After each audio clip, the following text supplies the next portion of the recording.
Okay. तो आज एक दूसरा सेशन है और हम लोग एमपी पीएससी के अंतर्गत एमपी जीके सब्जेक्ट एक क्लास शुरू किए थे। कई सारे बच्चों को हो सकता है क्लास में कुछ समस्या रही हो और कुछ को अच्छी भी लगी हो। तो अब आगे बढ़ाते हैं इस क्लास को। लास्ट क्लास में मैंने क्वेश्चन दिया था आप लोगों को, उस पर डिस्कशन कर लेते हैं। उससे पहले जरा सा मैं इसको ओवरव्यू दे दूं कि हमने कहाँ पर छोड़ा था। देखिए, लास्ट क्लास में हम लोगों ने जिस टॉपिक पर बात की थी वो बात की थी मध्य प्रदेश की जनगणना के अंतर्गत अनुसूचित जाति और जनजाति का परसेंटेज कितना है, ये हम लोग लास्ट क्लास में इस पर चर्चा की थी हम लोगों ने। तत्पश्चात हमने ये देखा था कि कितने नगरीय जनसंख्या है, कितनी अ, शहरी जनसंख्या है और ग्रामीण जनसंख्या कितनी, ये हम लोग देख चुके थे। इसके बाद भी मैंने ये पढ़ाया था कि मध्य प्रदेश में सीटों की संख्या कितनी रिजर्व्ड है और लोकसभा में कितनी रिजर्व्ड है, और विधानसभा में कितनी रिजर्व्ड संख्या है।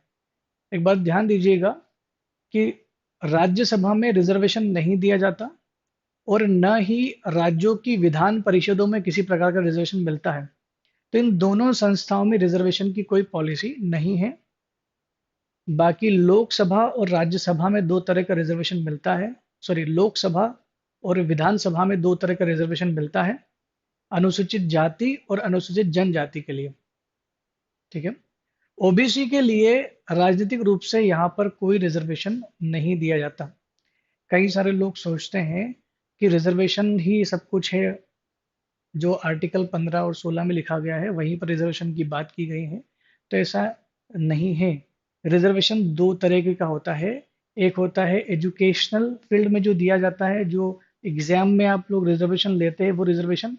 और दूसरा रिजर्वेशन वो जो पॉलिटिकली दिया जाता है। तो मैं बता दूं आपको, एक और चीज क्लियर कर देता हूं कि जो पॉलिटिकल रिजर्वेशन दिया जाता है, राजनीतिक रिजर्वेशन दिया जाता है, वो केवल 10 साल के लिए होता है। और प्रत्येक 10 साल में सरकार अमेंडमेंट के द्वारा, संविधान संशोधन के द्वारा उसको बढ़ा देती है। जैसे कि भी हाल ही में बढ़ाया गया है कि अनुसूचित जाति और जनजाति के आरक्षण को 2030 तक बढ़ा दिया गया था। पहले यह 2020 तक था। जब पहली बार रिजर्वेशन रखा गया था संविधान में तो केवल 10 वर्षों के लिए रखा गया था। 1960 में फिर बदलाव किया गया, 70 में फिर बदलाव किया। हर 10 साल में सरकारें इसको आगे बढ़ा रही हैं। अब आप सोच रहे होंगे कि कॉलम क्यों रखा है। ये कॉलम इसलिए रखा गया है क्योंकि इन 10 सालों में ये अवलोकन किया जा सके कि कितनी जातियां इस रिजर्वेशन को पाने के बाद अपने सोशल लेवल से ऊपर उठी है। अगर सामाजिक और शैक्षणिक स्तर पर ये जातियां अगर ऊपर उठ जाती हैं तो ये ऑप्शन मिल जाता है कि कुछ जातियों को आरक्षण की सीमा से बाहर भी किया जा सकता है। हालांकि बहुत कम बार ऐसा देखने को मिला है कि जातियों को बाहर किया जा रहा है। ज्यादातर जातियों को जोड़ा ही जाता है। और इसको लेकर भी अ, चर्चा में आया था ओबीसी वाला एक, हाल ही में आया था। हम लोग देख सकेंगे उसको, किसी क्लास में हम लोग बात करेंगे उसके बारे में। यहाँ पर मैंने बात की थी कि मध्य प्रदेश में टोटल मध्य प्रदेश में टोटल 10 सीटें लोकसभा के लिए रिजर्व थी आपकी। उसमें से 4 सीटें एससी के लिए और 6 सीटें जो है वो आपकी अनुसूचित जनजाति के लिए रिजर्व्ड हैं। इनकी जगह भी मैंने बताया था। जो 4 जगह हैं वो है उज्जैन, ये याद रखना है। उज्जैन, भिंड, उज्जैन, भिंड, देवास और टीकमगढ़।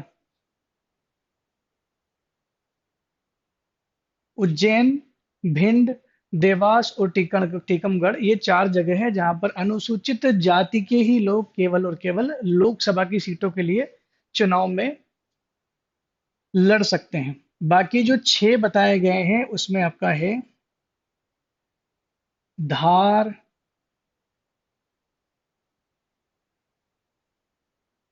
रतलाम,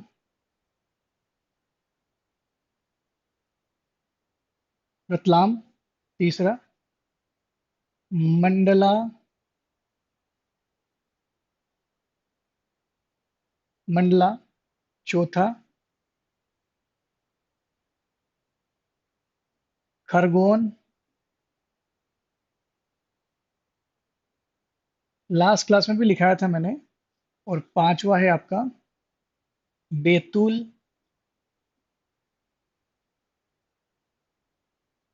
छठा है शहडोल।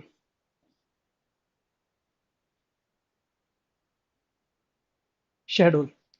तो ये कुछ जिले मैंने लिखे हैं जहां पर रिजर्व सीट है। एससी और एसटी की सीटें रिजर्व्ड हैं यहाँ पर। अगर एससी की बात करें तो 4 सीटें हैं, और एसटी की बात करें तो 6 सीटें हैं। याद रखने का बिल्कुल आसान तरीका है, एससी की सीटें याद रखना है तो बस एक ट्रिक बनाई है, हो सकता है आपको पसंद आ जाए। ट्रिक ये है कि उज्जैन में देवताओं की भीड़ है, टिकट नहीं है। तो उज्जैन में देवताओं की भीड़ है, टिकट नहीं है। उज्जैन यानी उज्जैन, देवता मतलब देवास, भीड़ मतलब भिंड, और टिकट नहीं मतलब टीकमगढ़। और अगर यहाँ पर हम लोग थोड़ा सा राइमिंग मिला दे तो इसमें लिखा गया है, धर्म खर बेतु शर्म कर। तो धर्म कर मतलब ध से धार, रस रतलाम, म से मंडला, ख से खरगोन, और बे से बैतूल, और शहडोल से, शर्म से शहडोल। ठीक है। चलिए बात करते हैं, आगे बढ़ते हैं। इसके बाद यहाँ तक हम लोग बात कर चुके थे, लगभग लगभग सभी लोगों को लिंक मिल गया होगा, और सब लोग अभी लाइव आ चुके होंगे। मैं बस आप ही लोगों का वेट कर रहा था।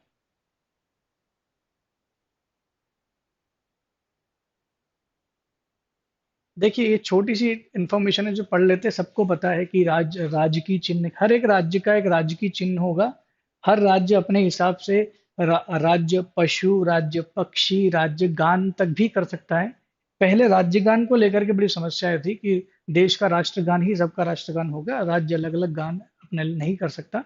लेकिन बाद में कई सारे स्टेट जो है उन्होंने अपना राज्य गान बनाना शुरू किया था। साउथ इंडिया में ये ट्रेंड शुरू हुआ था, और धीरे धीरे पूरे इंडिया में फैल गया। लगभग लगभग कई सारे ऐसे राज्य हैं जिनका अपना राज्य गान भी है, और राजकीय चिन्ह भी सब देशों का, सब स्टेट का, सब राज्यों का अलग अलग है।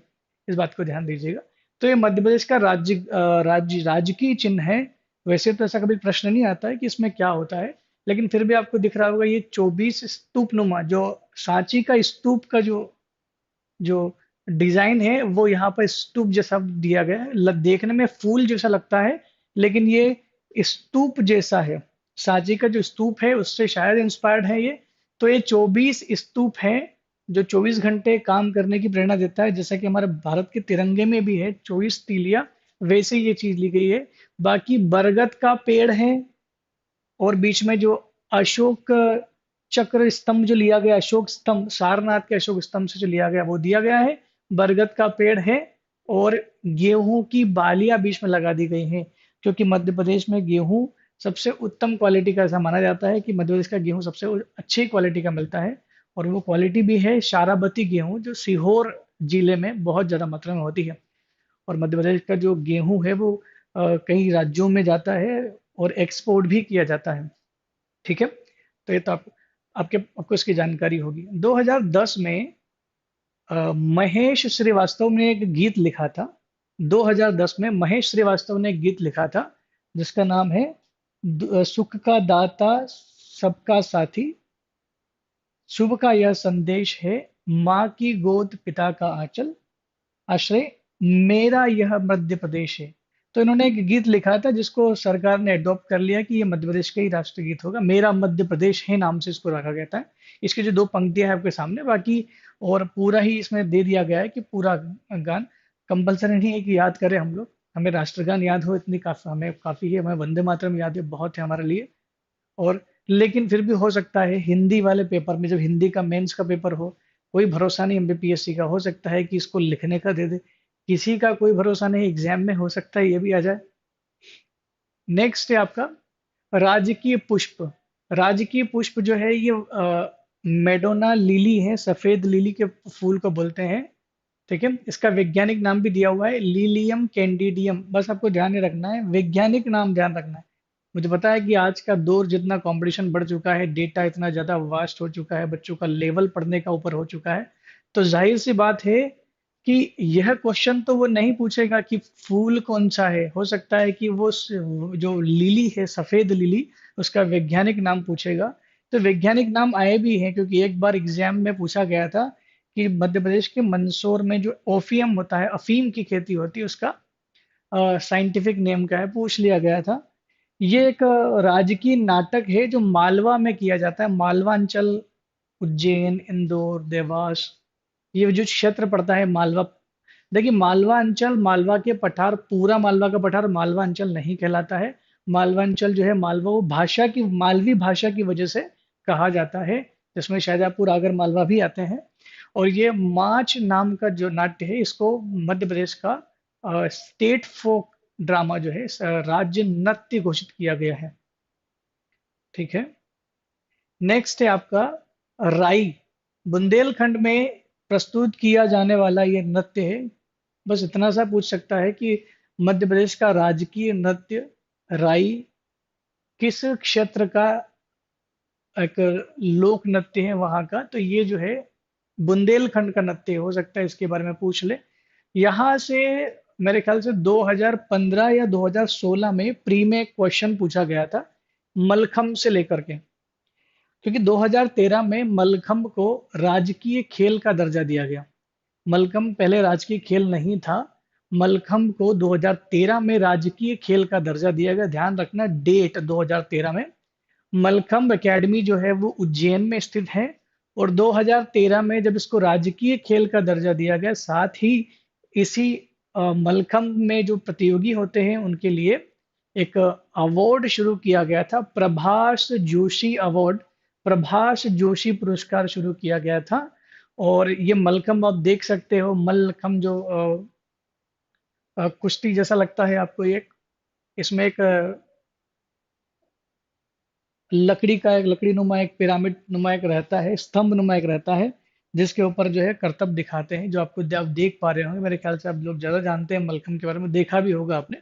काफी पुराना एक भारत का एक प्राचीन खेल है, जिसमें भारतीय, मतलब एक तरह से देखा जाए तो एक देसी खेल है, जो इंडिया में चलता आया है और मध्य प्रदेश में काफी हद तक चलता है। और मध्य प्रदेश ने कुछ सालों में इसको प्रमोट काफी किया है। और एक साल हमने, जब गणतंत्र दिवस की परेड ली जाती है दिल्ली में, तो उस समय हमने उसका प्रदर्शन भी किया था। तो मध्य प्रदेश का जो राजकीय खेल है वो आपका मलखम्ब है। इसमें पुरस्कार दिया जाता है, शायद लगभग 1 लाख राशि इसमें दी जाती है। और लास्ट पुरस्कार इत्तेफाक से 2017 के बाद, मुझे डेटा उसके बाद का नहीं मिला, 17 के बाद से किसी को नहीं मिला है। और चंद्रशेखर चौहान साहब को इसका पुरस्कार दिया गया था 2017 में। तो एमपी जीके के क्वेश्चन हो सकता है कि 2017 वाला भी क्वेश्चन पूछ ले, क्योंकि वो लास्ट करंट अफेयर है इसका। तो हो सकता है इसके बारे में पूछा जा सकता है। ठीक है। तो 2013 में इसको बनाया था, बस इतना ध्यान रखना। ठीक है। तो मल्लखंब दो शब्द से मिलकर बना। मल्ल मतलब होता है योद्धा या बलवान, और खंब का मतलब होता है खंबा। ठीक है, पिलर। तो उस पर ये अपना प्रदर्शन करते हैं। ठीक। नेक्स्ट जो है महाशीर मछली, नर्मदा में पाई जाती है महाशीर मछली। एक मध्य प्रदेश में पाए जाने वाले सबसे उच्च कोटि की, या देखा जाए तो काफी चर्चित मछली है। हालांकि धीरे धीरे इसकी संख्या में कमी आ रही थी, तो सरकार ने इसको देखते हुए महाशीर को घोषित कर दिया है मध्य प्रदेश का राज्य, सॉरी, जलीय जीव घोषित कर दिया है, राजकीय मत्स्य घोषित कर दिया गया है इसको, राजकीय मछली घोषित कर दिया गया है। और इसका वैज्ञानिक नाम भी पूछा जा सकता है। इसका नाम है टोर प्यूटीटोरा। टोर प्यूटीटोरा महाशीर मछली का नाम है। तो हो सकता है इसका नाम आपको पूछ ले। वो नर्मदा नदी में पाई जाती है। इसकी संख्या लगातार घट रही थी। इसकी संख्या को कंजर्व करने के लिए, इसको बचाने के लिए मध्य प्रदेश सरकार ने 2011 में इसको मध्य प्रदेश का राजकीय मछली घोषित किया था। देखिए, चीजें सबको पता है, जितने भी लोग एमपीजी के पढ़ते हैं उनको सबको पता है कि राजकीय मछली कौन सी है, वो बोलेंगे महाशीर है। लेकिन दो चीजें जो आपको ध्यान रखनी है, एक तो ये कि ये कहाँ पाई जाती है, नर्मदा नदी में पाई जाती है। दूसरी चीज ये कि इसका वैज्ञानिक नाम क्या है, वो टोर प्यूटीटोरा। नेक्स्ट है आपका राजकीय पशु बारहसिंघा। ये इंडिया ये मध्य प्रदेश में सबसे ज्यादा पाया जाता है, और मध्य प्रदेश में भी ये सबसे ज्यादा पाया जाता है कान्हा किसली नेशनल पार्क में। मैं आपको बता दूं कि कान्हा किसली नेशनल पार्क मध्य प्रदेश का सबसे प्रथम नेशनल पार्क है, और एक मात्र नेशनल पार्क है जिसने अपना एक मस्कोट डिजाइन किया था। मस्कोट मतलब शुभंकर। कई सारे गेम्स आप लोग देखते हैं ना, जैसे ओलंपिक गेम्स का जो शुभंकर देते हैं, वो रिंग वगैरह देते हैं। अलग अलग गेम्स में अलग अलग शुभंकर चिन्ह देते हैं, कई बार जानवरों के चिन्ह देते हैं। तो मध्य प्रदेश में जो नेशनल पार्क का जो कान्हा किसली का जो शुभंकर घोषित किया गया है, वो इसी बारासिंगा को घोषित किया गया, और बारासिंगा का नाम भी है Bhoor Singh the barasingha is the mascot of Madhya Pradesh. Mascot का मतलब होता है शुभंकर, तो शुभंकर घोषित किया गया है। और ये बारहसिंघा इसलिए फेमस है क्योंकि इसकी प्रजाति का नाम पूछा था, ब्रेडरी प्रजाति का है ये बारहसिंघा। तो बारहसिंघा, इसके सिंह की संख्या 12 होने की वजह से इसको बारहसिंघा बोला जाता है। और इसकी भी संख्या में लगातार कमी आ रही है, लेकिन मध्य प्रदेश में चूंकि अच्छी मात्रा अच्छे नंबर में पाया जाता है, इनकी जनसंख्या में बढ़ोतरी हो रही है, मध्य प्रदेश सरकार इसके लिए काफी अच्छा काम भी कर रही है। मैंने आपको बताया कहाँ पर ज्यादा मिलता है, ये मिलता है कान्हा किसली में। अब कान्हा किसली में यही सबसे ज्यादा नहीं मिलता है, इसके अलावा और भी चीजें हैं। कान्हा किसली में सबसे ज्यादा शेर भी पाया, सॉरी, टाइगर, बाघ भी पाए जाते हैं। बाघों की संख्या में मध्य प्रदेश सबसे टॉप पर तो है, लेकिन मध्य प्रदेश का जो कान्हा किसली है, ये और उसमें भी आगे है। सबसे ज्यादा मेरे ख्याल से 137 के आसपास, शायद जहां मैंने पढ़ा था कि 137 तो अकेले इसी में पाए जाते हैं। तो सबसे ज्यादा जो बाघ मिलते हैं आपके कान्हा किसली में ही मिलते हैं। ठीक है, बाकी ब्रेडरी प्रजाति का जो बारहसिंघा है, ये आपको कान्हा किसली में मिलेगा। अब बात आती है कि बारहसिंघा को कब राज्य का राजकीय पशु घोषित किया गया था। जब मध्य प्रदेश अपना 25वां साल मना रहा था गठन के बाद, 25वां, जब मध्य प्रदेश अपनी 25वां दिवस सेलिब्रेट कर रहा था, तो ऑब्वियसली बात है, याद 25 से रखना है, डेट याद रखने की जरूरत नहीं, अपने आप कैलकुलेट कर लोगे। सीधी सी बात है, 25वां सेलिब्रेट कर रहा होगा, इसका मतलब ये है कि 1 नवंबर तो होगा वो दिन, और 25 साल जोड़ोगे आप तो 1981 आएगा। 1 नवंबर 1981 को मध्य प्रदेश सरकार ने बारहसिंघा को, इस दिन दो चीजें हुई, राजकीय पशु भी सिलेक्ट कर लिया गया, और राजकीय पक्षी को, दोनों को यहाँ पर सिलेक्ट कर लिया गया, दोनों को ही घोषित कर दिया गया था। किस दिन? 1 नवंबर 1981 को ये घटना हुई थी। उन्होंने इसको राजकीय अ, पशु और राजकीय पक्षी के लिए चुन लिया गया था। नेक्स्ट है आपका राजकीय पक्षी जो है दूधराज, इसको शाह बबुल भी बोलते हैं। ये बहुत बेसिक जानकारी, इसको जल्दी से मैं खत्म करके मैं मेन मुद्दे पर आता हूँ, जो आज का टॉपिक है अ, राज्य पुनर्गठन आयोग। देखिए, पैराडाइज फ्लाई केचर इसका एक साइंटिफिक नेम है। पैराडाइज फ्लाई केचर, ये क्वेश्चन पूछा गया है। बस इसमें अंतर इतना है कि दूधराज के नर और मादा दोनों के रंग में अंतर होता है, ये ध्यान रखना आप। नर और मादा दोनों के कलर में अंतर, अलग अलग कलर पाया जाता है। नर का रंग जो पूरी तरह से सफेद होता है, जबकि मादा का रंग चमकीला और काला रंग का होता है। चमकीला और काला रंग दोनों जो है मादा के होते हैं, जबकि सफेद कलर केवल और केवल मेल का होता है। दोनों में अलग अलग रंग होते हैं। ठीक है। और सरकार ने इसका एक पोस्ट डाक टिकट भी जारी किया था 1 साल। तो ये उस दिन, उस साल को चर्चा में था, करंट अफेयर में आया था, लेकिन अब हमारे लिए इसका इम्पोर्टेंस नहीं है। ठीक है। दो चीजें और बच्ची, इसको भी कर लेते हैं। आपका है बरगद, जिसको वटवृक्ष बोलते हैं। ये राजकीय आपका वृक्ष घोषित कर दिया गया। इसका जो साइंटिफिक नेम है, हो सकता है वो पूछ लेगा। इसका जो साइंटिफिक नेम है वो है फाइकस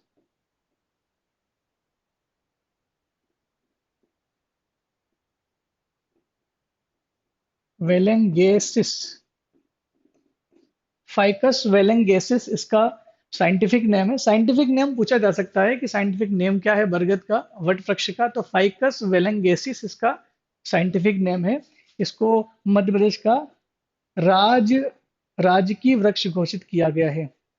और यह है आपका सोयाबीन, जो मध्य प्रदेश सोया प्रदेश के नाम से भी जाना जाता है। इसका वैज्ञानिक नाम ग्लाइसिन मैक्स है। Glycine max.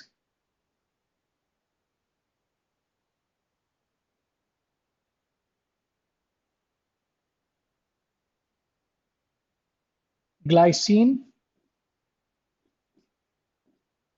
मैक्स। तो ग्लाइसिन मैक्स जो है ये सोयाबीन का साइंटिफिक नेम है। पूछा जा सकता है कि सोयाबीन जो है वो किस राज्य की राज्य की फसल है। तो हमारे मध्य प्रदेश की राज्य की फसल है सोयाबीन। और ग्लाइसिन मैक्स जो है इसका साइंटिफिक नेम है।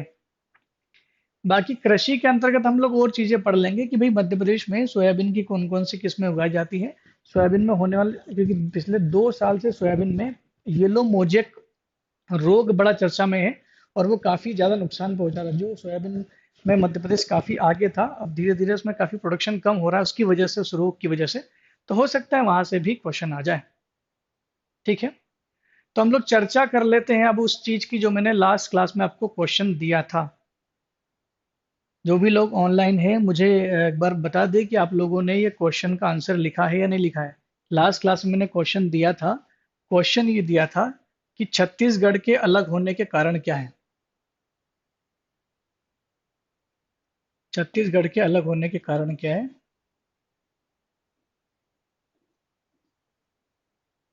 छत्तीसगढ़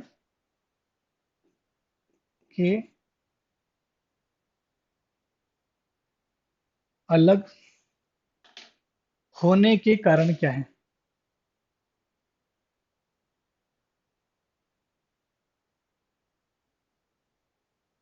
इन कारणों की चर्चा के लिए मैंने आपसे बोला था कि आप अब चाहे इंटरनेट के माध्यम से या किताबों के माध्यम से इसका आंसर लिख करके लाएं। मेरे ख्याल से ज्यादातर लोगों ने इसका आंसर लिखा होगा। जल्दी से कमेंट बॉक्स में लिख दे कि हाँ सर लिखा है। शिवराज सिंह विश्वकर्मा ने लिखा है। ठीक है। शीला ने भी लिखा है। ठीक है। तो मैं बुलेट पॉइंट के थ्रू समझा देता हूँ, जो भी लोग देख रहे हैं वो अच्छे से समझे इस बात को कि क्या कारण रहे होंगे। वैसे मध्य प्रदेश से छत्तीसगढ़ का अलग होने का कोई एक वास्तविक कारण नहीं था। बहुत सारे कारण थे, क्योंकि जब मेंस में क्वेश्चन लिखना होगा तो एक कारण से काम नहीं चलेगा, वो आपको पूरा लंबा लिखना पड़ेगा। 50 50 शब्दों में और 60 शब्दों में लिखना पड़ेगा, क्योंकि हो सकता है कि 5 नंबर में क्वेश्चन पूछा जाए। 5 नंबर में क्वेश्चन पूछेगा तो ऑब्वियसली बात है आपको आधा पेज से ज्यादा तो भरना पड़ेगा। पहला पॉइंट, पहला पॉइंट है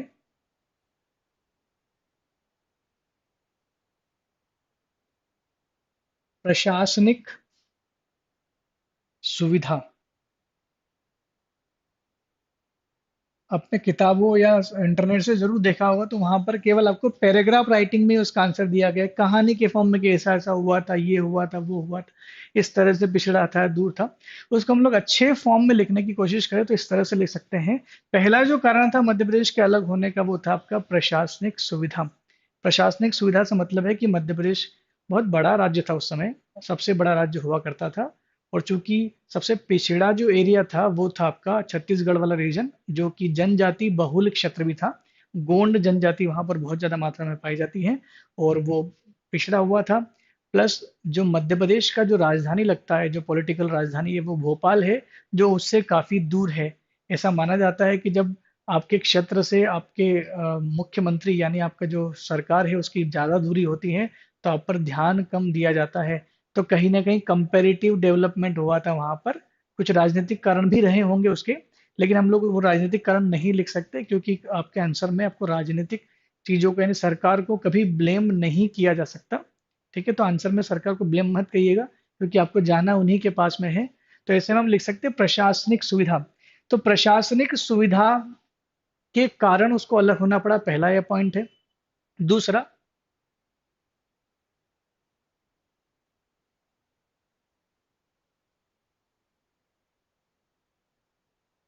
आकार। मध्य प्रदेश का आकार बहुत ज्यादा बड़ा था।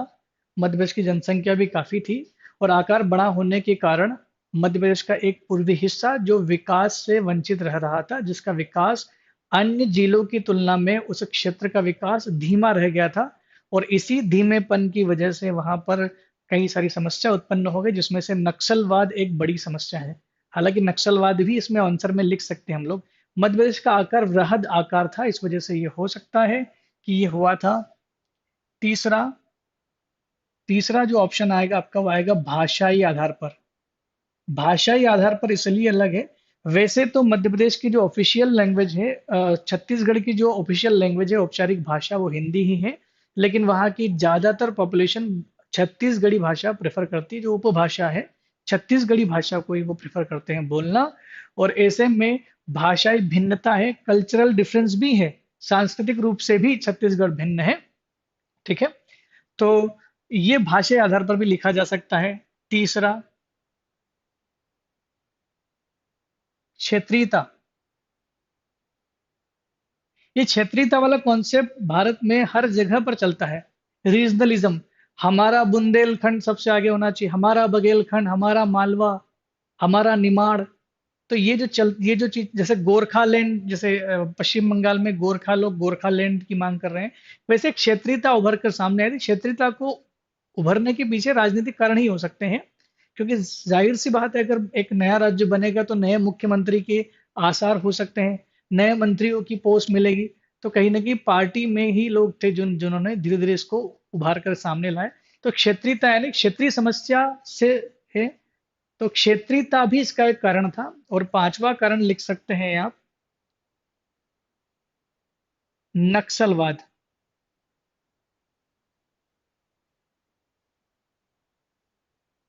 पांचवा कारण लिख सकते हैं आप, नक्सलवाद। देखिए, मध्य प्रदेश 2000 से पहले मध्य प्रदेश को नक्सलवाद से प्रभावित राज्य माना जाता था। सरकार के सामने चुनौती थी, मध्य प्रदेश सरकार के सामने, कि नक्सल फ्री किया जाए मध्य प्रदेश को। अब सरकार के पास में एक ऑप्शन था कि या तो हम लोग लड़ करके नक्सलवादियों को यहाँ से खत्म करके बाहर निकाल दे, ताकि नक्सलवादी जो है वो खत्म हो जाए, नक्सल समस्या खत्म हो जाए। या दूसरा ऑप्शन जो था वो काफी आसान था, कि जिन जिन क्षेत्रों में नक्सलवाद फैला हुआ है, उसको मध्य प्रदेश से ही अलग कर दिया जाए, ताकि नक्सलवाद को आसानी से काउंटर किया जा सकता है, लड़ा जा सकता है, छोटा सीमित क्षेत्र हो तो। ऐसे में क्या है, मध्य प्रदेश सरकार, हालांकि मध्य प्रदेश सरकार का इसमें कोई योगदान नहीं है छत्तीसगढ़ बनाने में। छत्तीसगढ़ को बनाने का जो पूरा पूरा पावर है वो तो सेंट्रल गवर्नमेंट के पास ही है। लेकिन फिर भी ये जो अ, विवाद उठा था, ये लगातार मांग उठी थी, ये मध्य प्रदेश के ही लोगों ने उठी थी। जो जो बघेल साहब थे, कोई मैं नाम उनका भूल रहा हूँ, एक बघेल करके व्यक्ति थे, ज्यादा चर्चा में नाम नहीं है। उन्होंने ही छत्तीसगढ़ का सपना देखा था, और धीरे धीरे छत्तीसगढ़ बन भी गया। और 2000 में छत्तीसगढ़ को अलग कर दिया गया। तो नक्सलवाद आज भी वहाँ की समस्या है। तो देखा जाए तो जिस समस्या के चलते छत्तीसगढ़ को अलग किया गया था, वो समस्या है आज भी वहां पर विद्यमान है। बहरहाल 2000 के बाद से छत्तीसगढ़ ने काफी तरक्की की है, काफी धीरे धीरे अपने स्तर को ऊंचा उठाए हैं, लेकिन फिर भी इतना ऊंचा स्तर नहीं उठ पाया जितना कि होना चाहिए था। अब यहाँ से एक प्रश्न और बन सकता है, जो हम लोग आगे बढ़ाएंगे। आज का प्रश्न दूसरा जो मैं दूंगा, तो जो लोग ने ये क्वेश्चन का आंसर लिखा है, लगातार आप लोग आंसर लिखते रहिए। तो ये 4-5 पॉइंट अगर आपके आंसर आंसर में हैं, तो आपका आंसर लगभग लगभग ठीक ठीक आपने आंसर लिखा है, कि हाँ, आपका आंसर सही दिशा में जा रहा है। तो बुलेट पॉइंट को याद रखिए, ताकि आपको आंसर लिखने में परेशानी ना हो। मेरे ख्याल से जो शिवराज और शीला, आप लोगों ने लिखा बोला है कि आप लोगों ने आंसर लिखा है, तो हो सकता है आपका आंसर इसी तरीके का होगा। अगर नहीं है तो पॉइंट पॉइंट जो है आप नोट डाउन कर सकते हैं। ठीक है, आगे बढ़ें। आगे बढ़ते हैं, आज का जो टॉपिक है वो शुरुआत करते हैं।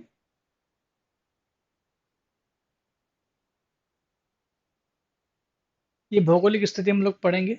हम लोग वो बात जान ले जो हम लोग, जिसके लिए आज हम लोग एकत्रित हुए हैं। मध्य प्रदेश का पुनर्गठन। देखिए, मध्य प्रदेश का पुनर्गठन पढ़ने से पहले आपको जानना होगा कि राज्य पुनर्गठन क्या होता है।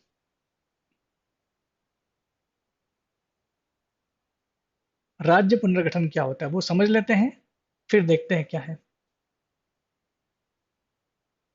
राज्य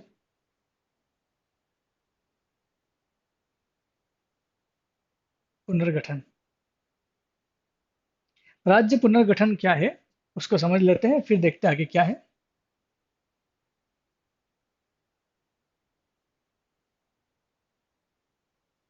ठीक, राज्य पुनर्गठन। देखिए, किसी भी राज्य को का जब या तो उसकी सीमाओं में बदलाव किया जाए, या उसके नाम में बदलाव किया जाए, या उसके क्षेत्रों में को किसी दूसरे राज्य को दे दिया जाए, या नया राज्य बनाया जाए। यानी राज्य की भौगोलिक स्थिति में किसी भी प्रकार का किया जाने वाला परिवर्तन राज्य पुनर्गठन के नाम से ही जाना जाएगा।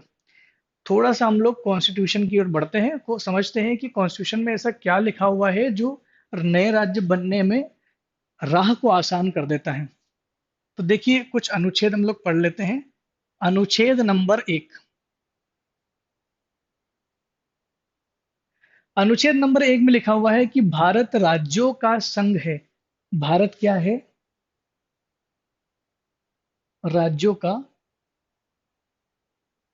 संघ है।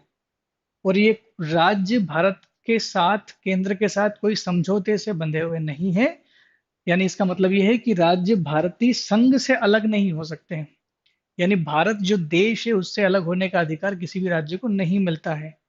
जबकि अगर आप पॉलिटी पढ़े हो तो वहां पर एक और वर्ड आता है परिसंघ। अगर भारत परिसंघ होता तो वहां पर उनको ये फैसिलिटी मिलती है कि वो अपने देश से अलग हो सकते हैं, एक नया देश बना सकते हैं। लेकिन यहाँ पर ये चीज नहीं दी गई है। तो राज्यों का संघ है इंडिया, यानी भारत राज्यों का संघ माना गया है। और जिसमें राज्यों को संघ से अलग होने का अधिकार नहीं है। इसका मतलब संघ के पास काफी पावर है। अनुच्छेद नंबर 2 जब हम लोग पढ़ते हैं, तो अनुच्छेद नंबर 2 में लिखा गया है कि संसद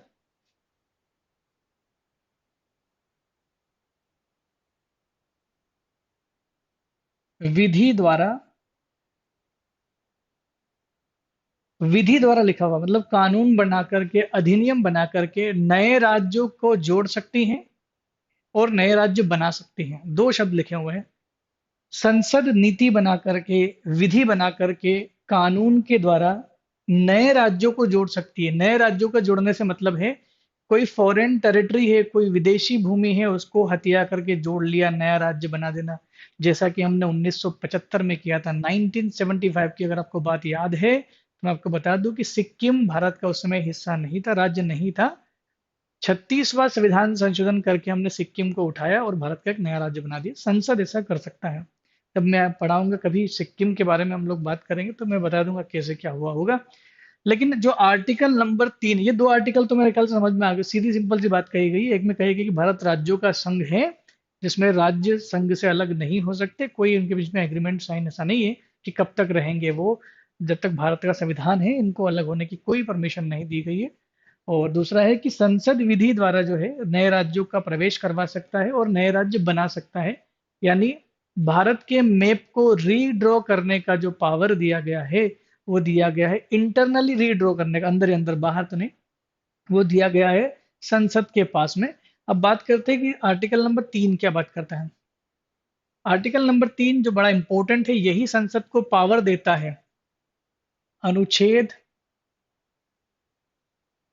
नंबर 3 ये बोलता है कि संसद के पास शक्ति है।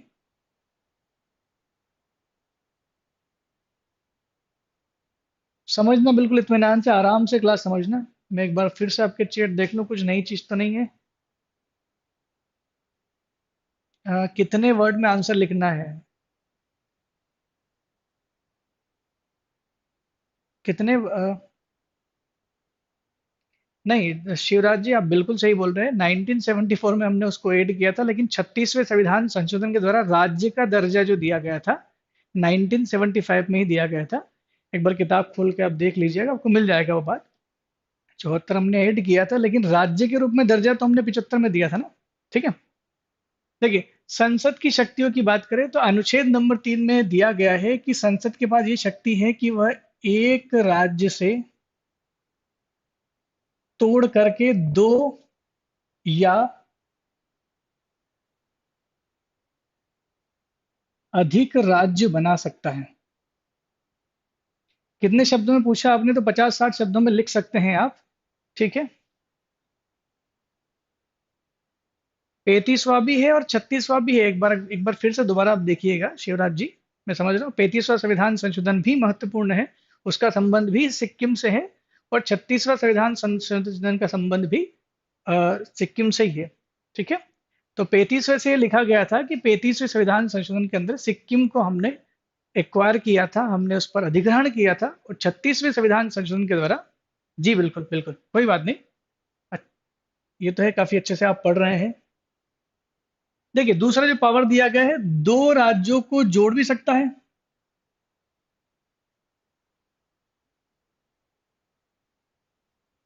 संसद की पावर, दो पावर मैंने बताया आपको कि संसद क्या कर सकता है, अनुच्छेद 3 के अंतर्गत एक राज्य को तोड़ करके दो राज्य बना सकता है, दो राज्यों को जोड़ करके मर्ज कर सकता है, एक सिंगल राज्य बना सकता है। तीसरा, राज्य की सीमा में परिवर्तन कर सकता है।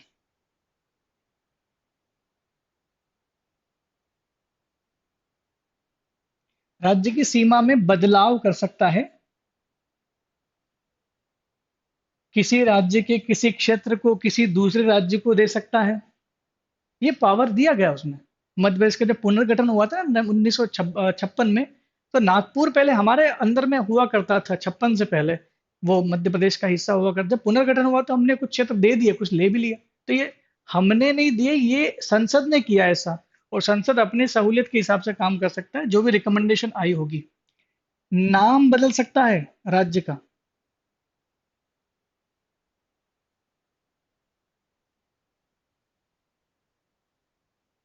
और एक और चीज बड़ी अच्छी लिखी है उसमें, कि ये जो पावर दी गई ना संसद की अनुच्छेद नंबर 3 में, कि संसद ये सारे काम कर सकता है, और इसके लिए संसद को कोई भारी भरकम काम भी नहीं करना है।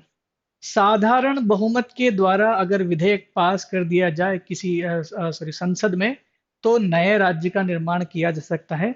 हालांकि नए राज्य के निर्माण के समय उस राज्य की विधानसभा का सजेशन लिया जाता है, लेकिन उस राज्य की विधानसभा का केवल सजेशन लिया जाता है। अगर राज्य विधानसभा मना कर रही है कि नहीं बनाना है, तो भी संसद पर वो बाध्य नहीं होता है। तो संसद के पास यहाँ पर काफी ज्यादा पावर है।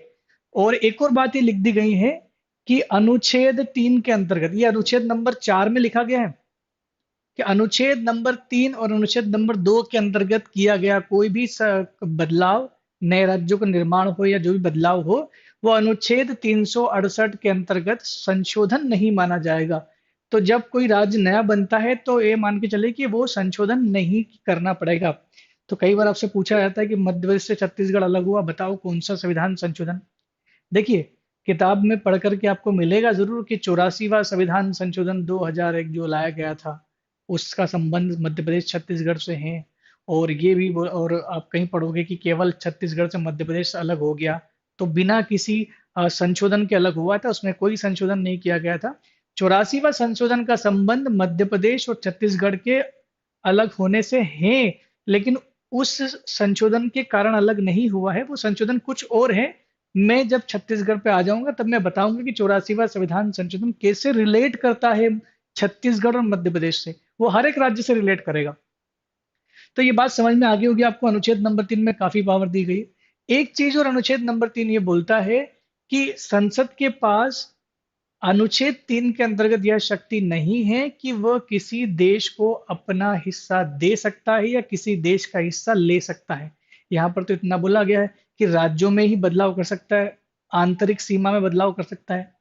अगर भारत सरकार किसी दूसरे देश का हिस्सा हथियाता है, अधिग्रहण कर लेता है, या हो सकता है वो अपना ही हिस्सा था, उसको आजादी के बाद अधिग्रहण किया गया, संविधान लागू होने के बाद अधिग्रहण किया गया, तो ऐसा करने के लिए या अपना क्षेत्र किसी दूसरे देश को देने के लिए संविधान को अनुच्छेद 3 में ऐसी कोई पावर नहीं है। ऐसा संसद कर सकता है, लेकिन केवल और केवल संविधान संशोधन के द्वारा। समझिएगा इसको, दो चीजें हैं। ये जो भी परफॉर्मेंस देगा संसद, ये जो भी काम करेगा, राज्य बना रहा है, बदल रहा है, नाम चेंज कर रहा है, राज्यों की सीमा में बदलाव कर रहा है, इसके लिए कोई संशोधन की जरूरत नहीं है। अनुच्छेद 3 के अंदर पावर दी गई है। लेकिन अगर किसी देश को हथियाना है या हमारे देश का क्षेत्र किसी दूसरे देश को देना है, तो उसके लिए संविधान में संशोधन करने की जरूरत है। और ये तब आया जब 1960 में बेरूबारी यूनियन केस सामने आया था, तो सुप्रीम कोर्ट ने यह कहा था कि किसी भी देश को अगर एक लैंड एग्रीमेंट कर रहे हैं, भूमि समझौता हो रहा है, तो आपको उसके लिए संशोधन करना पड़ेगा। मैं आपको बता दूं कि हाल ही में लास्ट जो समझौता 2015 में सरकार ने किया था बांग्लादेश के साथ में, 100वां संविधान संशोधन किया गया था, और बांग्लादेश के साथ में सीमा समझौता हुआ था। हमारे कुछ क्षेत्र जो बांग्लादेश में थे, बांग्लादेश के कुछ क्षेत्र जो हमारे साथ में थे, हमने एक्सचेंज कर लिया था, वहां के रहने वाले लोगों को भी नागरिकता प्रदान कर दी गई थी। और ये किया गया था 100वां संविधान संशोधन। तो ऐसा करने के लिए में संविधान संशोधन की जरूरत पड़ेगी। 1975 में जब हमने सिक्किम को राज्य का दर्जा दिया था, तो 36वां संविधान संशोधन उसके लिए भी करना पड़ा था हमको। तो ये हमेशा संशोधन करने पड़ते हैं, चाहे हमें 1961 में हमने गोवा को हमारे अंदर कर लिया था, दादर नागर हवेली, जो पुडुचेरी है, इन सबको हमने बाद में एक्वायर किया। ये आजादी के बाद, यानी संविधान संशोधन करने, संविधान लागू होने के बाद ये सारे क्षेत्र हमारे पास में आए। तो जाहिर सी बात है कि इनको करने के लिए हमको संशोधन की जरूरत पड़ेगी। तो मध्य प्रदेश से छत्तीसगढ़ को अलग करने के लिए संशोधन की जरूरत नहीं थी, और बिना संशोधन के ये अलग हुआ है। और जिस संशोधन का जिक्र मध्य प्रदेश से छत्तीसगढ़ को अलग करने के लिए किया जाता है, वो 84वां संविधान संशोधन है। वो अलग करने से उसका संबंध नहीं है, वो कुछ और है। मैं उसको बताऊंगा आपको जब हम लोग छत्तीसगढ़ में आएंगे। मेरे ख्याल से ये चीज क्लियर हो गई होगी। ये भी क्लियर हो गई होगी कि इसके अंदर किया गया कोई भी कार्य संविधान संशोधन नहीं माना जाएगा। साधारण बहुमत से पास कर देगी सरकार तो नया राज्य बन सकता है। ये संसद के पास पावर है, यानी कितने भी राज्य बन सकते हैं। मैं आपको बता दूं, जब देश आजाद हुआ था हमारा, तब 13 ही राज्य हमारे पास थे, और आज 28 राज्य, 29 हो गए थे, फिर से 28 हो गए। तो ये तो बहुत बार एप्लीकेशन इसका मिला है। ये भी राज्य का नाम भी बदला गया, सीमाएं भी बदली गई, दो राज्यों को जोड़ा गया। दो राज्यों को अभी तक कहीं पर नहीं जोड़ा गया, ऐसा कोई एग्जाम्पल हमको नहीं लिखता मिलता है। लेकिन हाल ही में दो यूनियन टेरिटरी को जोड़ा गया है। आप में से कई सारे लोगों ने हो सकता है वो चीज पढ़ी है। दादर नागर हवेली और दमन दीव को अब एक ही यूनियन टेरिटरी बना दिया गया है। तो ध्यान रखना इस बात को, हो सकता है वहां से भी प्रश्न आ जाए कि जब दो यूनियन टेरिटरी नहीं बनी है, जम्मू कश्मीर और लद्दाख, तो नीचे एक और बदलाव ये हुआ था कि दादर नागर हवेली को दमन एवं दीव के साथ जोड़ दिया गया था। अब उसका नाम पूरा रख दिया गया, दादर नागर हवेली दमन एवं दीव, ये पूरा नाम उसका रख दिया गया। ठीक है। जी, कपिल जी बोल रहे 14 राज्य थे, बिल्कुल 14 राज्य। आप जब पढ़ोगे 14 राज्य आपको, तब मैंने बोला आजादी के समय, जब जैसे आजाद हुआ तब 14 राज्य, 13 राज्य बने थे। जो आप 14 राज्य जो बता रहे थे, ये 14 राज्य जो है, ये 1956 में जब अधिनियम लागू हुआ, जब राज्य पुनर्गठन अधिनियम लागू होता है, तब 14 राज्य थे, क्योंकि आंध्र प्रदेश राज्य बन गया। तो मैं बताता हूँ, आपका आपके डाउट्स जो है क्लास के दौरान ही क्लियर होते चलेंगे, घबराने की जरूरत बिल्कुल नहीं है आपको। ठीक है। तब मैंने आपको ये बता दिया कि संसद के पास में ये पावर है। तो देखिए, इस पावर का इस्तेमाल कैसे करना शुरू हुआ। ये जो इंडिया है,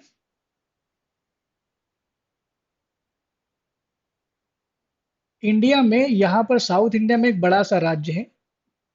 उस समय एक बड़ा प्रांत था जिसका नाम था मद्रास प्रांत। मद्रास प्रांत में दो भाषाओं के लोग रहते थे। नीचे वाले जो बोलते थे वो बोलते थे तमिल, तमिल भाषा बोलते थे, और ऊपर वाले बोलते थे तेलुगु, तेलुगु भाषा बोलते थे। तमिल और तेलुगु दो भाषा के रहने वाले लोग थे। अब देखिए, आर्टिकल 3 में ये कहीं नहीं लिखा है कि अब नए राज्य बनाओगे तो किस बेस पर बनाओगे। आधार नहीं था। जब कोई आधार नहीं होता है, जब किसी चीज पर डाउट होता है, तो सरकार के पास कुछ ऑप्शन रहते हैं। या तो वो कमेटी गठित करे उस पर चर्चा के लिए, या सीधे सुप्रीम कोर्ट को सौंप दे कि इसका इंटरप्रिटेशन दे, क्योंकि सुप्रीम कोर्ट जो है वो संविधान का व्याख्याता कहलाता है, वो ऐसा कर सकता है। यहाँ पर फिर से मैं बात कर लूँ तो दोनों में क्या विवाद छिड़ गया। मद्रास प्रांत, यहाँ पर बाहुल जो क्षेत्र था, जो डोमिनेंस था, जो पावर थी, वो थी इनकी मद्रास की, यानी तमिल लोगों का यहाँ पर वर्चस्व था। और तेलुगु लोगों का यहाँ पर विकास नहीं हो रहा था। वो सोशली वीकर होते जा रहे थे, धीरे धीरे कमजोर होते जा रहे थे। तो उन्होंने क्या किया, अपनी भाषा के लिए एक नया राज्य मांग की, और तेलुगु भाषा के लिए आंध्र प्रदेश राज्य की मांग उठना शुरू हुई। आजादी के बाद से ये शुरू हो गया था। सरकार के ऊपर भार हो गया। क्यों? क्योंकि मांग करने वाले खुद कांग्रेस के ही लोग थे। जब कांग्रेस की ही सरकार है, आप ही की सरकार है, और आप ही के लोग मांग कर रहे हैं कि हमें नए राज्य चाहिए, तो उन्होंने नए राज्य की मांग की। तो 1948 में कमेटी गठित की गई थी। 1948 में एक कमेटी गठित की गई थी जिसका नाम था एस के धर कमेटी। एस के धर समिति। एस के धर समिति को ये बोला गया कि आप अनुच्छेद 3 के अंतर्गत दी गई संसद की शक्तियों का अवलोकन करके ये बताइए कि क्या हम भाषा के आधार पर आंध्र प्रदेश राज्य का गठन कर सकते हैं। तो एसके धर समिति ने 1948 में उन्होंने अपनी रिपोर्ट पेश की और बताया कि देखिए भाषा को राज्यों का आधार नहीं बना सकते। उन्होंने मना कर दिया कि नहीं भाई, भाषा के आधार पर हम लोग राज्य नहीं बना सकते। तर्क दिया उन्होंने कि भारत में भाषा और बोलियों को अगर हम लोग कैलकुलेट करें तो बहुत सारी भाषाएं और बहुत सारी बोलियां बोली जाती है। इसमें भारत के बहुत सारे राज्य बनाने पड़ेंगे। चूंकि बड़ी मुश्किल से देश को एक किया है, इसमें हम लोग विकास की ओर बढ़ना हमारा पहला मुद्दा होना चाहिए, न कि राज्य बनाने में हम लोग लगे रहें। अभी जो राज्य हमें मिले हैं उनको सुदृढ़ करना है, उनकी इकोनॉमी को बढ़ाना है, देश की इकोनॉमी को बढ़ाना है, न कि राज्य में फंस जाएंगे तो दिक्कत हो जाएगी। क्योंकि अगर एक किसी को हक दे दिया ना, तो सभी राज्यों में ये मुद्दा उठने लगा कि हमको भी चाहिए और सब लोग मांगना शुरू कर देंगे। तो वह है कि भाषा के आधार पर एसके दर कमेटी ने वो रद्द कर दिया कि नहीं दिया जा सकता। उनने एक चीज और बोल दी कि ये जरूर है कि प्रशासनिक सुविधा के आधार पर हम लोग दे सकते हैं। उन्होंने बोला कि प्रशासनिक सुविधा के आधार पर नए राज्यों का गठन किया जा सकता है। प्रशासनिक सुविधा के आधार पर नए राज्यों का गठन किया जा सकता है। तो उन्होंने बोला, लेकिन भाषा को उन्होंने मानने से इनकार कर। लेकिन बात किस बात की उठ रही थी? बात उठ रही थी कि क्या भाषा के आधार पर किया जा सकता है, क्योंकि मद्रास में तो बात उठ रही है। मद्रास में तेलुगु भाषी लोग लगातार मांग कर रहे कि हमें तो आंध्र प्रदेश चाहिए। और लगा अब मांग कर रहे, शांतिपूर्ण मांग नहीं कर रहे, लड़ भी रहे हैं, मार धाड़ हो रही, मार काट हो रही, बहुत ज्यादा हो रहा है। अब इनने मना कर दिया। फिर से दोबारा प्रेशर आया तो उन्होंने क्या किया, सेकंड समिति 1948 में एक और समिति गठित की गई जिसका नाम था वी पी समिति। जेवीपी समिति, ये तीनों नाम जाने पहचाने हैं, जवाहरलाल नेहरू, वल्लभ भाई पटेल और पट्टाभी सीतारमैया। नेहरू जी थे इसमें। आपको पता है, नेहरू जी या वल्लभ भाई पटेल, ये सब लोग वकील थे उस समय। उस समय के लोग ज्यादा पढ़े लिखे होते थे। इत्तेफाक की बात है कि हमारे देश की पहली पार्लियामेंट, उसके बाद की सभी पार्लियामेंट से सबसे ज्यादा एजुकेटेड थी, सबसे ज्यादा पढ़े लिखे लोग होते थे उस समय। इसका मतलब देश के लिए अच्छा सोच सकते थे। बाद में एक दौर ऐसा आया कि पढ़ना लिखना तो उसमें था ही नहीं। नेहरू, पटेल साहब और पट्टाभी सीतारमैया।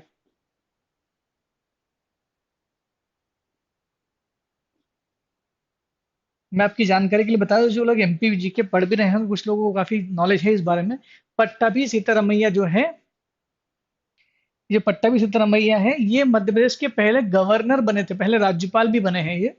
तो 1948 में ये समिति गठित की गई। इसको बोला गया कि इन्होंने भी विचार किया, क्योंकि प्रधानमंत्री खुद ही थे उसमें। इन्होंने विचार किया, बताया कि क्या किया जा सकता है। तो इन्होंने भी सोच लिया कि नहीं यार, भाषा आधार नहीं हो सकता है। भाषा को आधार मानने से मना कर दिया इस समिति ने भी। ऑलरेडी एस केदार समिति उस बात को खत्म कर चुकी थी कि भाषा को आधार नहीं माना जा सकता है। तभी उन आंध्र प्रदेश के लोगों की भावनाओं को थोड़ा आहत पहुंचा था, उनको ठेस पहुंचा कि नहीं, ऐसा तो नहीं होगा तो काम नहीं चलेगा। उन्होंने वो प्रेशर बनाया तो प्रधानमंत्री की ही समिति बना दी।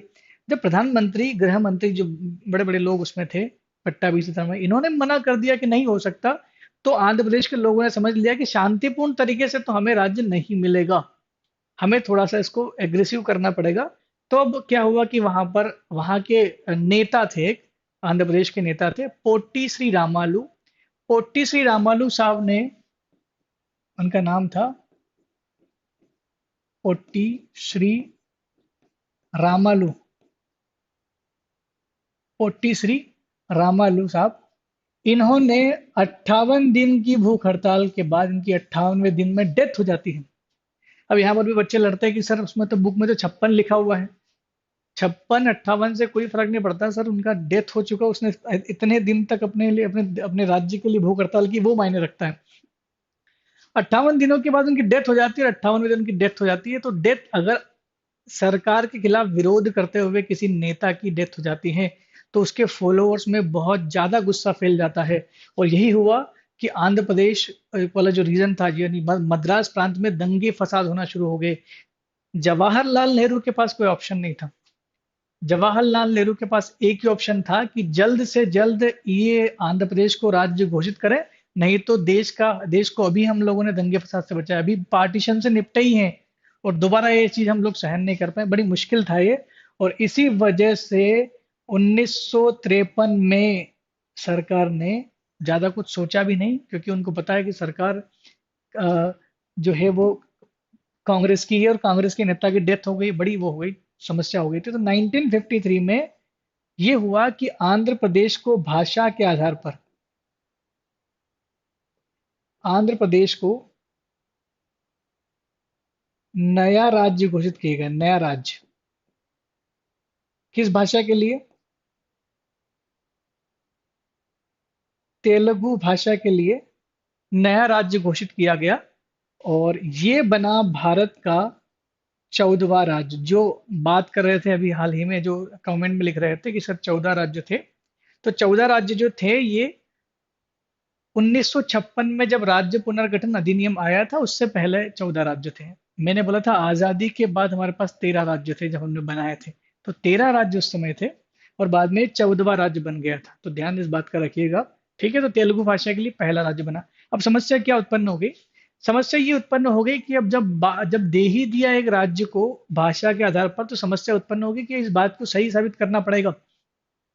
तो अंत में आकर के 1955 में एक कमेटी आती है, हालांकि 1953 में ही गठित किया गया था उसको। 1953 में एक कमेटी गठित की गई जिसका नाम था फजल अली कमेटी। 1955 में अपनी रिपोर्ट पेश करती है। उस कमेटी को समझ लेते हैं क्या बोलती है वो कमेटी। चूंकि आंध्र प्रदेश राज्य दे दिया गया था, आंध्र प्रदेश को राज्य का दर्जा दे दिया था, ऐसे में फजल अली कमेटी, फजल अली समिति, 1953, 1953, ठीक है। फजल अली कमेटी 1953 में बनाई गई थी। और इस कमेटी ने को ये बोला गया है कि आप ये बात साबित करना पड़ेगी आपको कि भाई राज्यों का पुनर्गठन भाषा के आधार पर किया जा सकता है, क्योंकि हमने कर दिया। आपको इसका समर्थन करके ऐसा कुछ तोड़ निकालना पड़ेगा कि ज्यादा राज्यों को भी ना बनाना पड़े और हमारा काम भी हो जाए। तो फजल अली कमेटी ने अपनी रिपोर्ट पेश की 1955 में, और इन्होंने रिपोर्ट में कहा कि भाषा को आधार माना जा सकता है।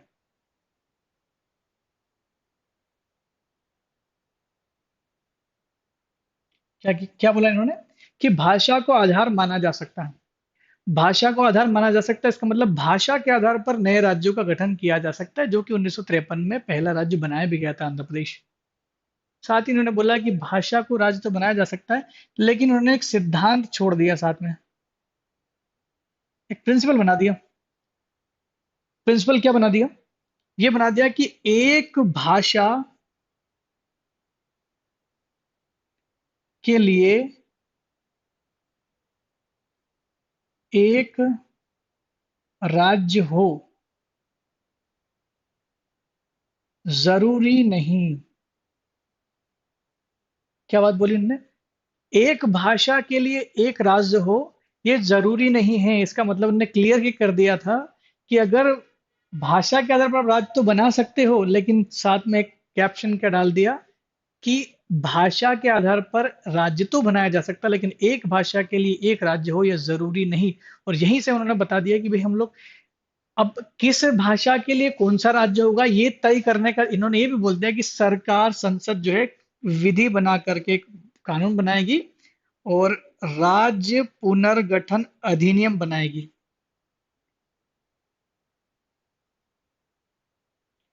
राज्य पुनर्गठन आयोग बनाएगी।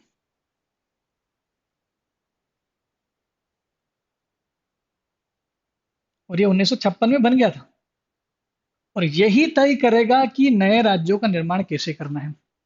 फजल अली कमेटी ने क्लियर कर दिया कि एक राज्य के लिए एक भाषा हो जरूरी नहीं है। और 1956 में संसद द्वारा एक अधिनियम बनाया गया, राज्य पुनर्गठन आयोग का गठन किया गया। अब नए राज्यों से संबंधित जितनी भी सिफारिशें देगा ये राज्य पुनर्गठन आयोग देगा। ये जो सिफारिशें देगा उसके आधार पर राज्य बनने होना शुरू हुए। 1960 में राज्य बना, 62 में बना, 67 में बना, 71 में बना, 72, 75, 87, 2000, 2014, ऐसे कई बार राज्य बनते गए और आज हम लोग पहुंच गए कहाँ पर? हमारे भारत में लगभग 28 राज्य हैं। तो 13 राज्य से शुरू किया था, 14 राज्य के बाद यहाँ से शुरू हुआ। तो ये जो क्वेश्चन मैंने पूछा था, 1956 से पहले 14 राज्य थे, और ये 1956 के अनुसार ही मध्य प्रदेश का भी गठन किया गया था। और 1 नवंबर 1956 को राज्य पुनर्गठन आयोग की अनुशंसा पर मध्य प्रदेश राज्य का पुनर्गठन किया गया। अब मध्य प्रदेश राज्य का पुनर्गठन कैसे किया गया, इसको भी समझ लेते हैं। बहुत सिंपल सी चीजें हैं इसमें भी। देखिए, मध्य प्रदेश जो था, ये संकल्पना आई नहीं थी, आजादी के समय नहीं था मध्य प्रदेश।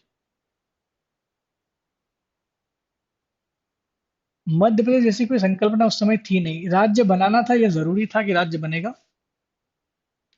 अब क्या था कि ब्रिटिश सरकार इसको अलग अलग भाग भाग में बांट दिया था इन्होंने। जो पहला था पार्ट ए, मध्य प्रदेश की बात करें तो हम लोग 3 पार्ट कर लेते हैं। पार्ट ए जो था, इसमें था ब्रिटिश भारत।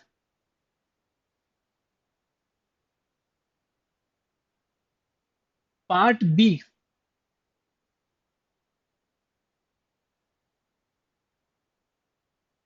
देसी रियासत।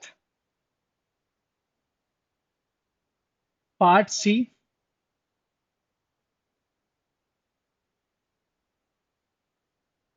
इसमें भी था देसी रियासतें।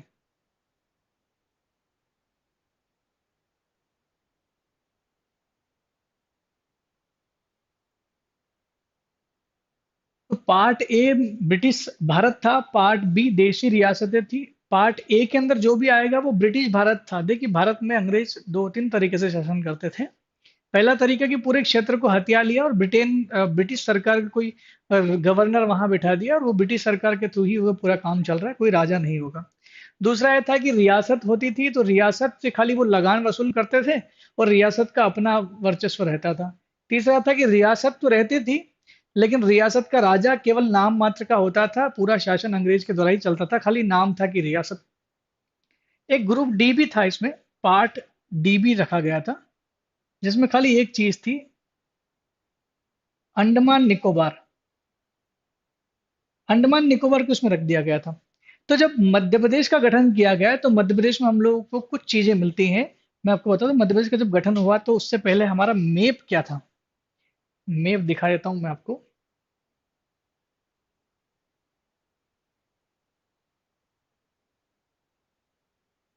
ये स्वतंत्रता के उपरांत मध्य प्रदेश का इस तरह का कुछ मैप था। आप लोग मैप देख पा रहे होंगे मेरे ख्याल से। अब जब आप मैप देख रहे हैं तो आपको कुछ चीजें इसमें दिख रही हैं कि कुछ पार्ट अलग अलग से इसमें रखे गए हैं। जैसे फॉर एग्जांपल मध्य भारत, भोपाल, विंध्य प्रदेश और सेंट्रल प्रोविंसेस और बरार। तो ये जो पार्ट ए मैंने बोला है, इसमें लिखा गया है, पार्ट ए की जब मैं बात कर रहा हूं,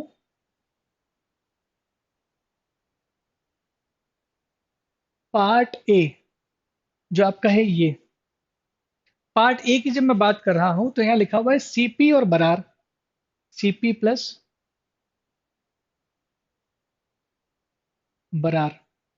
ये सीपी और बरार एरिया सबसे बड़ा था। इसमें छत्तीसगढ़ पूरा एरिया, ये नागपुर वाला पूरा एरिया कवर्ड था इसमें।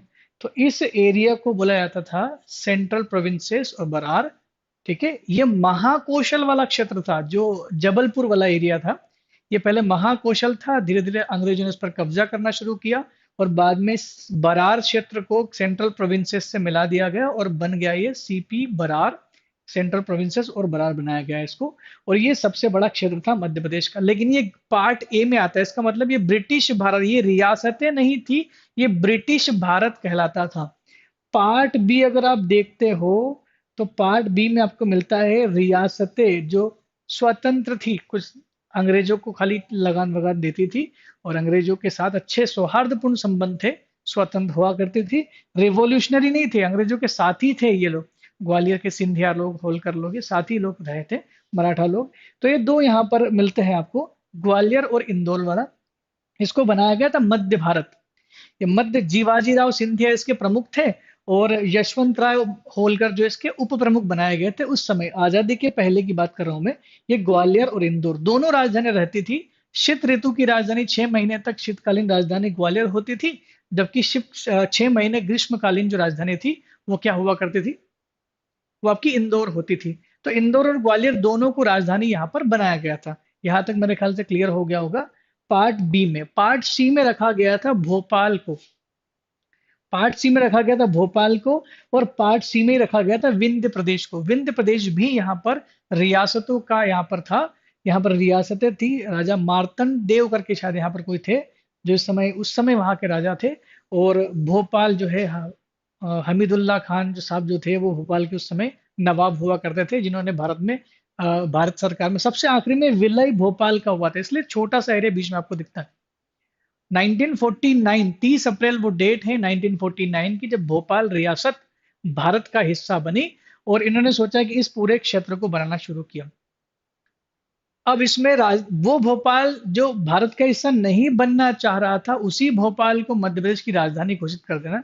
यहाँ पर कई सारे सवाल उठते हैं, क्योंकि ऑलरेडी जो मध्य प्रदेश में पुराने लोग थे, पुराने राजा जो वर्चस्व रखते थे, उनको राजधानी नहीं बनाया गया। ना तो ग्वालियर को बनाया गया, ना इंदौर को बनाया गया।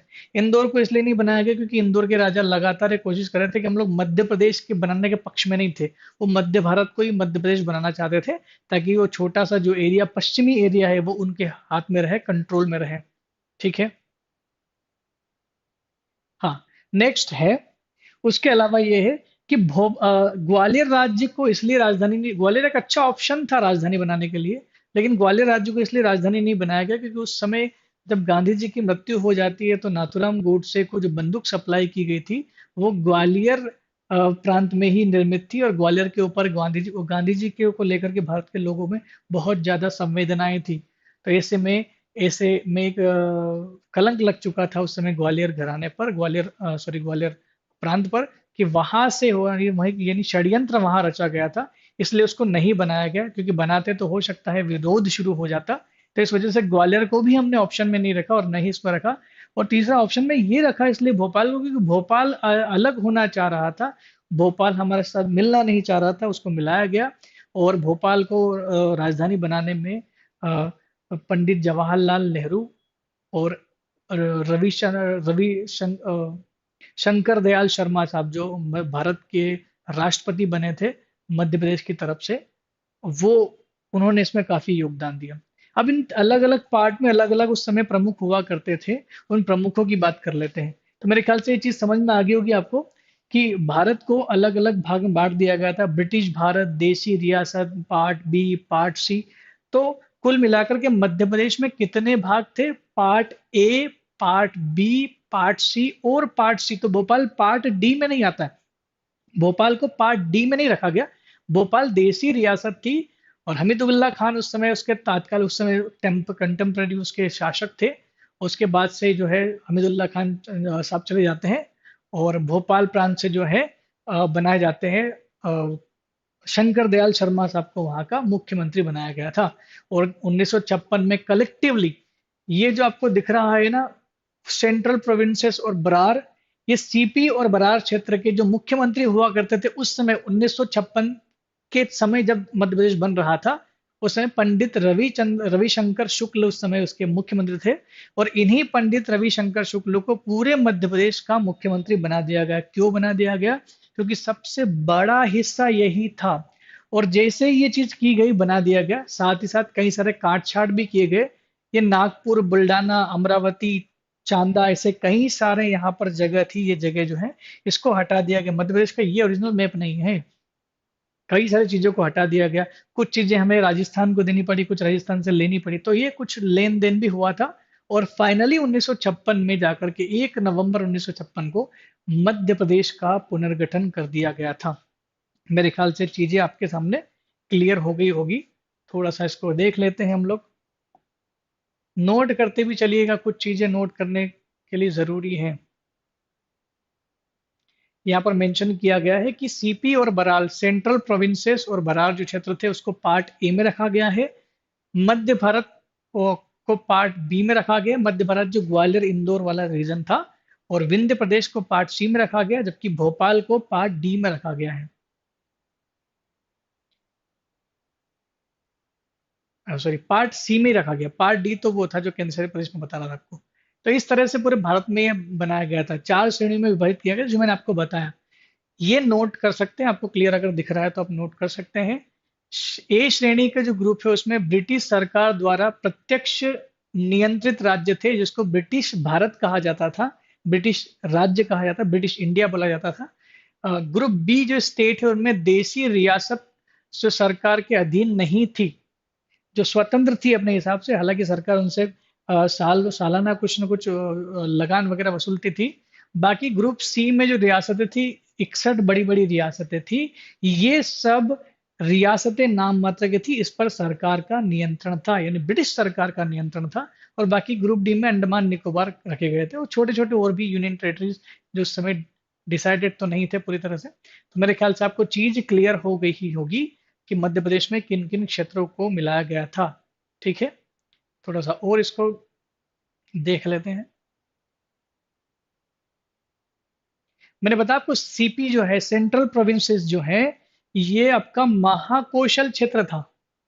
ये बना कैसे होगा? सबसे पहले अंग्रेजों ने महाकोशल पर कब्जा कर लिया था, जो समय पेशवा, सिंधिया, भोसले, इनके पास ये सब था।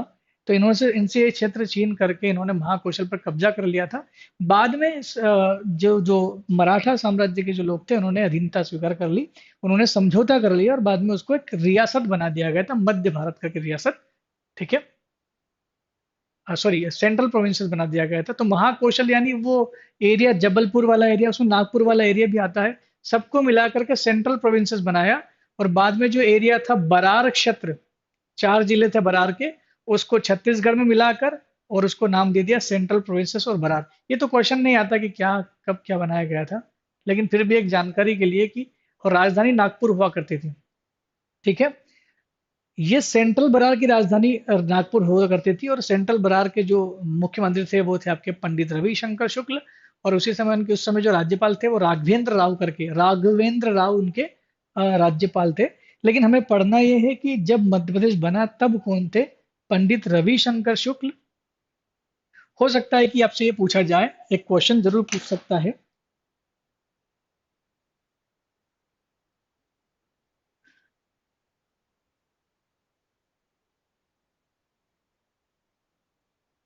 पार्ट ए आपका आएगा क्या?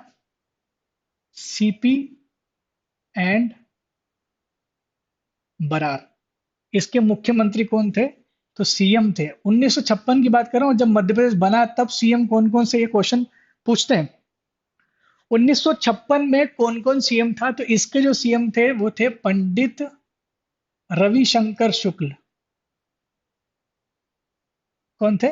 पंडित रविशंकर शुक्ल इसके सीएम थे। आप लोगों के कमेंट पर मैं बिल्कुल आऊंगा, अभी थोड़ा सा बस इसको बता दूं, फिर हम लोग इसी मुद्दे पर बात करेंगे। जो भी समस्या है आपकी बिल्कुल बता दीजिए, घबराइए मत, छोटी छोटी चीजों को लेकर घबराना नहीं कि सर इसमें ये लिखा है वो लिखा है। एग्जाम में जो आता है वो इम्पोर्टेंट है। मध्य भारत की बात करें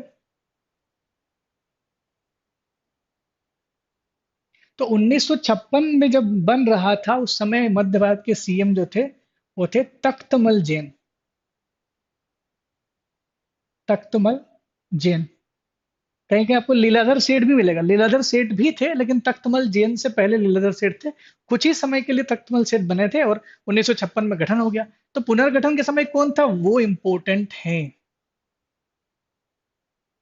सी वाला पार्ट, विंध्य प्रदेश।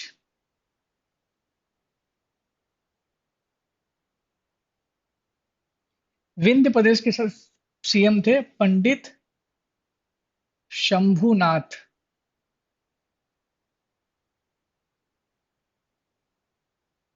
शुक्ल। पंडित शंभुनाथ शुक्ल विंध्य प्रदेश के सीएम थे। पार्ट सी वाला ही पार्ट, जिसको हम लोग भोपाल स्टेट बोलते थे, भोपाल स्टेट, भोपाल राज्य, ये भोपाल स्टेट के जो मुख्यमंत्री थे उस समय वो थे शंकर दयाल शर्मा। ये भारत के 9वें राष्ट्रपति बने थे। राष्ट्रपति बनने से पहले भी राज्यपाल रह चुके हैं। ठीक है, तो ये ध्यान रखना कि 1956 के समय इन अलग अलग प्रांतों का जो जोड़े गए थे, ब्रिटिश भारत यानी सीपी बरार, मध्य भारत, आपका विंध्य प्रदेश और भोपाल स्टेट, इनके मुख्यमंत्री कौन थे, ये भी जरूरी है, ध्यान रखना इस बात को। अब जो आप लोग कल के लिए क्वेश्चंस हैं वो लिखिए जल्दी से, फिर हम लोग बात करेंगे आपके इसमें। ठीक है सर, मेरे पास है बिल्कुल, शिवराज जी आपने बहुत अच्छा आंसर लिखा है। हम्म चलिए, क्वेश्चन लिखिए जल्दी से।